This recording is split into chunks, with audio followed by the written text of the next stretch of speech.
Welcome to How to Succeed in ECE Without Even Trying. I'm Dr. Linda DeBruner, and today I'm going to do an example using a four-variable Karnaugh map to minimize a function.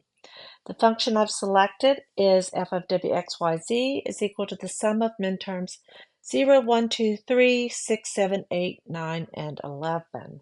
The first step is to go ahead and plot those minterms. I've drawn my K-map already, but let's go ahead and label it. I have W, X, Y, Z. I'm choosing that as the order of my variables. You might be used to somebody else who might label it W, X, Y, Z. It doesn't matter, except for you need to know where the minterms are. If I select W, X, Y, Z as I've shown them, then that means the W and the X are up here and the Y and the Z are down here. Okay, so let's go ahead and label our K-map. As we count, let's go ahead and label our K-map. As we count, we would count in the gray code, so 0, 0, 0, 1, 1, 1, 1, 0. This corresponds to W being 0, X being 0. Here W is 0, X is 1. Here W and X are both 1s, and here W is a 1 and X is a 0. We do the same thing down the side. Still counting using a gray code. A gray code just means that every time you go from one count to the next, it changes only in one bit. This is what allows us to use the concept that AB or AB bar is equal to A. That combining function from Boolean algebra is what the K-map minimization technique is built on. Okay, so the first step now, after we've labeled our axes in the rest of the K-map, is to go ahead and write in the minterms. So minterm 0 corresponds to W bar, X bar, Y bar, Z bar, and that's this point. So we'll go ahead and we'll put a 1 there. Minterm 1 corresponds to W bar, X bar, Y bar, Z, and that corresponds to this one. And I have gone ahead and memorized the way it counts. For this labeling here, a function of W, X, Y, Z, you would count minterm 0, 1, 2, 3. So this is minterm 3 right here. This is minterm 4, W bar, X, Y bar, Z bar, 5, 6, and 7. Minterm 8 is over here. That corresponds to W, X bar, Y bar, Z bar. 9 is here, 10 is here, 11 is here.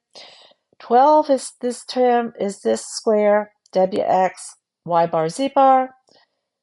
13, 14, and 15 here. Always check yourself. 15 is where they're all ones. Okay? So let's go ahead and just label those minterms without looking at each one individually, but just using that memorized idea. We have 0, 1, 2 is down here. Here's 3, 4, 5, 6, and 4 and 5 we don't have. We have a 6 and a 7. 8 is way up here, 9's here, 10 and 11's here, and that's all the minterms we have. So the next thing we need to do is ask ourselves which terms have the fewest adjacencies, okay? We do not start with the biggest groups.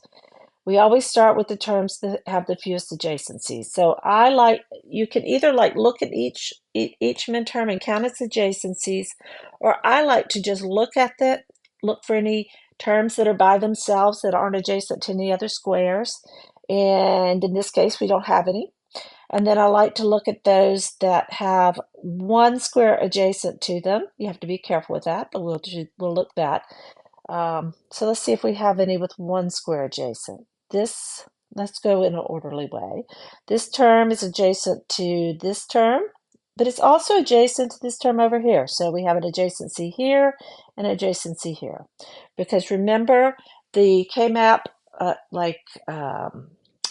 the two edges on the outside are adjacent to each other, so it forms kind of like a cylinder there. You can visualize it that way. You can also visualize that these two are adjacent to each other as well. So hopefully you can visualize it. Just a reminder, this square here is not adjacent to this square.